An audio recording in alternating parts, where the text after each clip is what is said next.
नमस्कार, मैं हूं आपके साथ ज्योति श्रीवास्तव और आप देख रहे हैं यूपी बुलेटिन। उत्तर प्रदेश की राजनीति से लेकर प्रशासन, अपराध, शिक्षा, विकास, मौसम और हर बड़ी खबर पर हमारी रहेगी पैनी नजर। प्रदेश के हर जिले से जुड़ी अहम और भरोसेमंद खबरें लेकर हम हैं आपके साथ। तो आइए शुरुआत करते हैं उत्तर प्रदेश की बड़ी खबरों के साथ, जहां बात करेंगे उत्तर प्रदेश के अन्य जिलों की खबरों पर विस्तार से। तो आइए शुरू करते हैं बुलेटिन का सिलसिला। नगर पंचायत सहतवार में बसपा के दिवंगत विधायक उमाशंकर सिंह की स्मृति में श्रद्धांजलि सभा आयोजित की गई, जिसमें क्षेत्र के सैकड़ों गणमान्य लोगों और समर्थकों ने नम आंखों से उन्हें श्रद्धांजलि अर्पित की।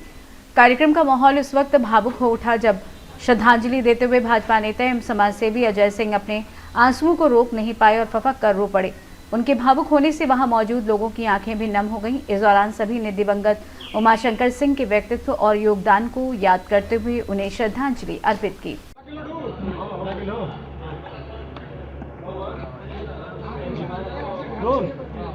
आज किनकी याद में आज यहाँ पे कैसा सभा का आयोजन किया गया? आज हम लोग श्रद्धांजलि सभा का आयोजन किए हैं। रसड़ा के विधायक स्वर्गीय कहना तो मेरे बस का बात नहीं है। क्यों आपकी आंखों से बार बार आंसू आ जाते हैं?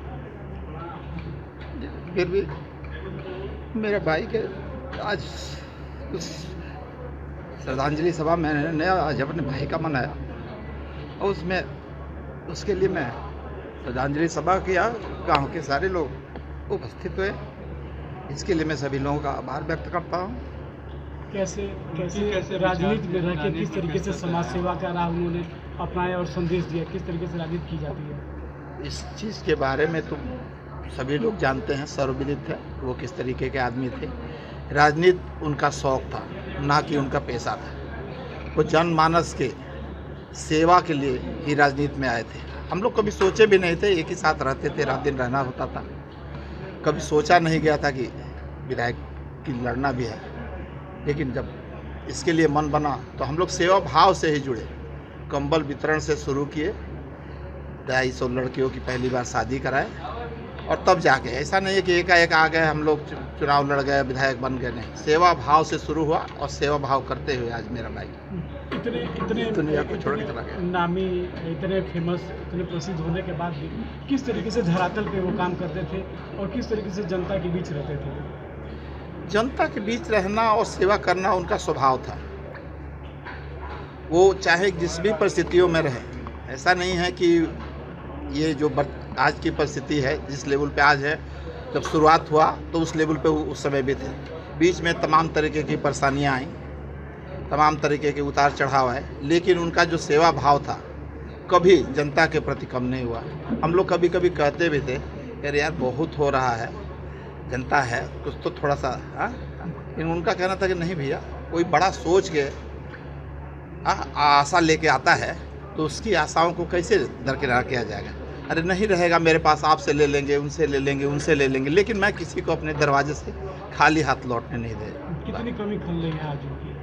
अब मैं क्या बताऊं, 2014 में मेरा एक छोटा भाई एक्सपायर किया था और 2026 में दूसरा। बहुत कुछ नहीं कहा जा सकता। क्या आज के नेता को उनसे सीख लेनी चाहिए कि जिस तरीके से उनकी जन सैलाब उमड़ पड़ा उनकी 100 यात्रा में, क्या कहेंगे? देखिए, सीख कोई किसी से लेता नहीं है, ये जन्मजात गुण है। थोड़ा बहुत कोई किसी को देख के कुछ बन सकता है, लेकिन उमाशंकर कोई बन जाए। बलिया से सीयू संवाददाता आनंद दुबे की रिपोर्ट। भदोही जिले के प्रसिद्ध एवं प्राचीन सेमराज नाथ मंदिर में बड़ी संख्या में श्रद्धालुओं और कांवड़ियों ने पहुंचकर भगवान शिव का जलाभिषेक किया। सुबह से ही मंदिर परिसर में भक्तों की भारी भीड़ उमड़ी रही। कांवड़ियों ने पवित्र जल से भगवान शिव का अभिषेक कर विधि विधान से पूजा अर्चना की और सुख समृद्धि की कामना की। श्रद्धालुओं की भीड़ को देखते हुए प्रशासन की ओर से सुरक्षा के पुख्ता इंतजाम किए गए थे। मंदिर परिसर और आसपास के क्षेत्रों में पुलिस बल तैनात रहा तथा भीड़ को नियंत्रित करने के लिए प्रशासन लगातार निगरानी करता रहा। सुरक्षा और व्यवस्था के बीच जलाभिषेक का कार्यक्रम शांतिपूर्ण ढंग से संपन्न हुआ। भदोही से सी न्यूज संवाददाता संजय श्रीवास्तव की रिपोर्ट। फर्रुखाबाद में विकास भवन सभागार में आयोजित पंच सम्मेलन में जिलाधिकारी डॉक्टर अंकुर लाठर ने प्रधान प्रशासकों को गांव के समेकित विकास के साथ स्वच्छता व्यवस्था पर विशेष ध्यान देने के निर्देश दिए। उन्होंने कहा कि खेतों से चक्रोड़ के लिए जमीन काटे जाने पर उसकी मेड़बंदी भी सुनिश्चित कराई जाए और इसमें किसी तरह की लापरवाही न बरती जाए। जिलाधिकारी ने अधूरे पड़े स्कूलों के कार्यों को जल्द पूरा कराने के साथ टाइल्स लगवाने और स्वच्छता व्यवस्था बेहतर रखने के निर्देश भी दिए। इसके बाद उन्होंने विकास भवन स्थित विभिन्न कार्यालयों का निरीक्षण कर साफ सफाई बनाए रखने के निर्देश दिए तथा कई पटलों के कर्मचारियों से विभागीय योजनाओं की प्रगति की जानकारी भी ली। मैडम, आज पंच सम्मेलन की बैठक हुई और आपने विकास भवन का निरीक्षण भी किया है, क्या कैसा रहा? देखिए, आज ये पंच सम्मेलन आयोजित किया गया था। बेसिकली विकसित भारत जी राम जी का एक ये कार्यशाला है जो आज ऑर्गेनाइज की गई थी 3 ब्लॉकों की, और यहाँ पर जो प्रशासक हैं वो आए थे और हमारी जो ट्रेनिंग टीम है, टेक्निकल ट्रेनिंग टीम, वो भी आई थी जिनके द्वारा टेक्निकल प्रशिक्षण दिया जा रहा है। सभी को आज प्रशासक को यही बताया गया है कि जो नई स्कीम है सरकार द्वारा निरंतर प्रयास किया जा रहा है कि स्कीम को कैसे बेटर करना है, और उसी दिशा में ये एक प्रयास किया गया है VBG राम जी के रूप में। सभी प्रधानों को ये अनुरोध किया गया है और एक सुझाव भी दिया गया है कि सरकार की जितनी भी योजनाएं हैं यदि उसको डॉवटेलिंग करके ग्राम स्तर पर उसका विकास करेंगे, मुझे लगता है कि जो एक गांव का एक विकास होता है, समेकित विकास जिसको हम कहेंगे, वो हो पाएगा। और इसमें एक मुख्य भूमिका एक ये भी है प्रशासक की कि कई बार हम राजस्व के कार्यों को हम अलग से देखते हैं, जैसे आपकी पैमाइश हो जाती है लेकिन मेड़बंदी नहीं हो सकती। सभी को बताया गया है कि स्कीम के माध्यम से पैमाइश किए गए क्षेत्र में मेड़बंदी भी हो सकती है। जो चकमार्ग हैं जिनको हम खाली करा रहे हैं, अतिक्रमण से मुक्त करा रहे हैं, उनको VBG राम जी में लिया जाए। उसी प्रकार से कई स्कीमों का डबटेलिंग करके जो एक गांव का ब्यूटिफिकेशन और गांव का विकास कार्य है इसमें किया जा सकता है। मैडम, जैसा कि आप बता रही हैं, अपने ज़िले में लगभग 15,000 के आसपास स्कूल हैं। स्कूलों के भी जो स्थिति है वो सुधार रहा है। ये जब आपने निरीक्षण किया है, पेपर गांव में भी किया था, उसका कैसे क्या आगे की क्या प्रक्रिया रहेगी? देखिए, हमारे जनपद में 1576 स्कूल्स हैं और सभी स्कूलों में आप सभी, क्योंकि ये भी एक ग्राम पंचायत के स्तर से ही प्रयास रहा कि सभी स्कूलों का कायाकल्प भी हुआ। जो 19 इंडिकेटर थे सभी में विकास किया गया, सौंदर्यकरण कराया गया।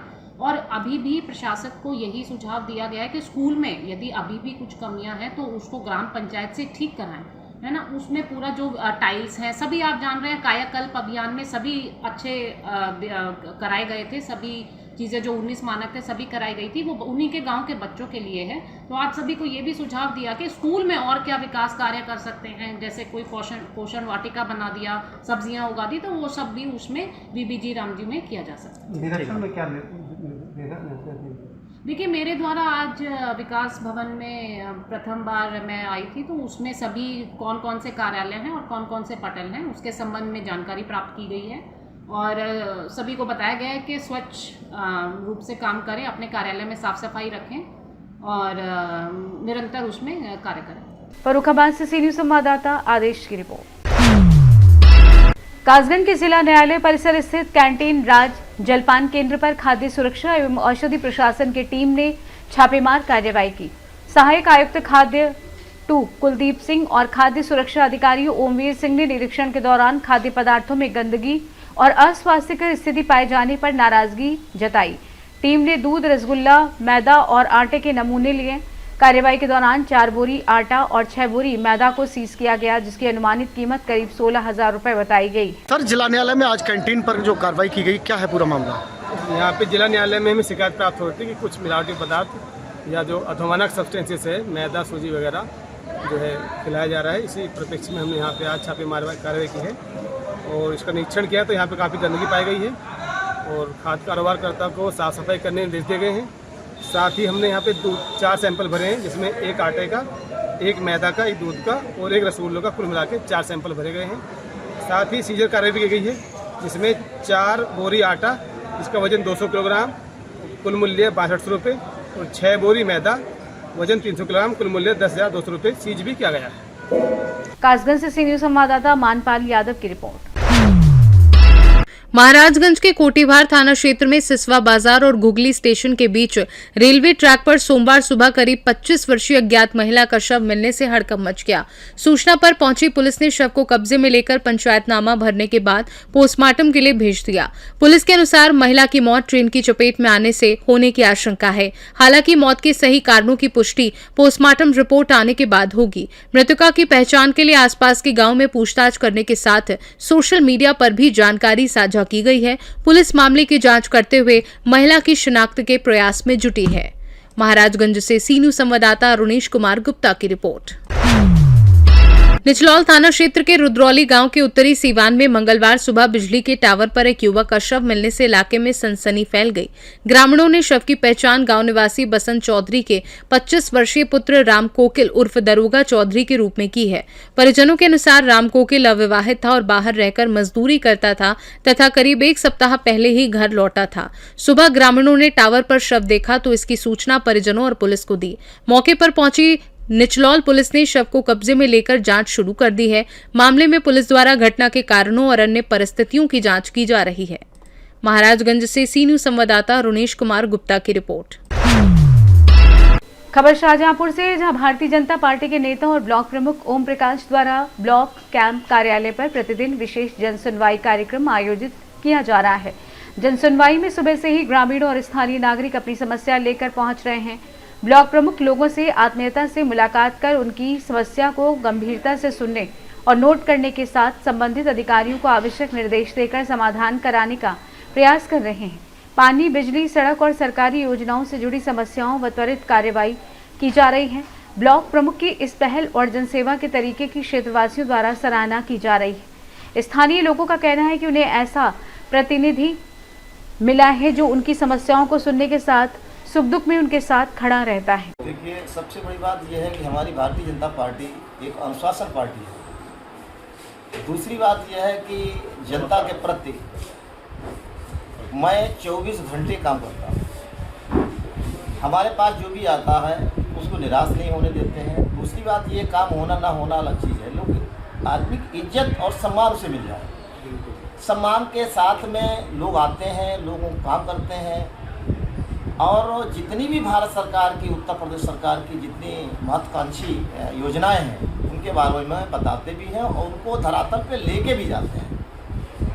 ऐसा कोई जागरूक भी करते हैं, लाभ भी दिलाते हैं। तो ऐसा कोई गांव नहीं है जहां मैंने कोई विकास छोटा मोटा काम न किया। पहली बात तो बहुत लंबे काम किए हैं और बाकी हम आगे भविष्य में जो भी हमारी जनता दोबारा आपको जिम्मेदारी सौंपना चाहती है। अगर जिम्मेदारी फिर मिलती है आपको, फिर क्या अगला कदम आपका क्या होगा?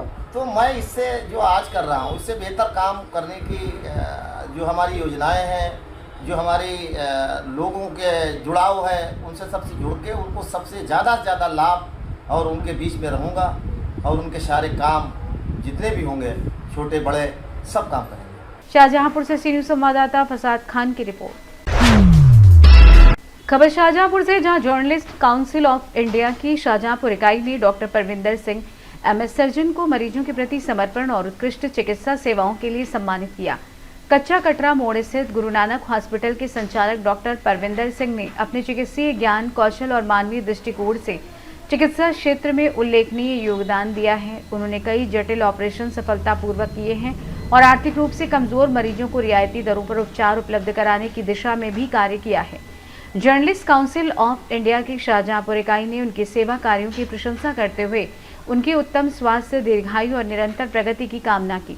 इस दौरान फसाद खान, जिलाध्यक्ष कमल रावत, जिला महासचिव सरनाम सिंह, जिला विधिक सलाहकार वीरपाल, जिला संगठन मंत्री विकास गुप्ता, डॉक्टर शाहिद अहमद, वरिष्ठ जिला उपाध्यक्ष रजत शर्मा, जिला उपाध्यक्ष विशाल श्रीवास्तव, जिला संगठन मंत्री राकेश गंगवार, महेश द्विवेदी, अनुज द्विवेदी, रिजवान खान आदि जर्नलिस्ट काउंसिल ऑफ इंडिया के सदस्य मौजूद रहे। शाहजहांपुर से सीनियर संवाददाता फसाद खान की रिपोर्ट। उत्तर प्रदेश बुलेटिन में फिलहाल के लिए इतना ही। देश दुनिया की बाकी खबरों को जानने के लिए आप देखते रहिए सी न्यूज़ भारत।